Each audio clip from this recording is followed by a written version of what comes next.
হে আমার রব, আমি পাপী, আমি নিকৃষ্ট এক জালিম। আমার পাপগুলো আকাশের বিশালতা, সমুদ্রের গভীরতাকে হার মানায়। কিন্তু আমার এত এত নাফরমানির পরও আপনি যে আমায় এখনো অসংখ্য অগণিত নিয়ামত দিয়ে যাচ্ছেন, এ সকল নিয়ামতের হিসেব আমি আপনাকে কিভাবে দিব রব?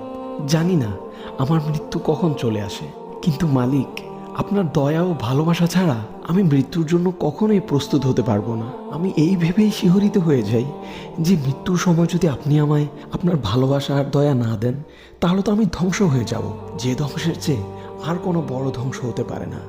মৃত্যু যন্ত্রণা, কবরের আজাব, জাহান্নামের আজাব, এগুলো সহ্য করার ক্ষমতা তো আমি রাখি না রব। ইয়া আল্লাহ, আমি আপনার ঘৃণার পাত্র হতে চাই না। আমার এই পাপের সমুদ্র থেকে আপনি যদি আমায় পবিত্র না করেন, তাহলে আমি কার কাছে যাব? আমার তো আপনি ছাড়া আর কোনো ইলা নেই। আপনিই আমার প্রথম ও শেষ ভরসা। আমি তো আপনাকে না দেখেই আপনার প্রতি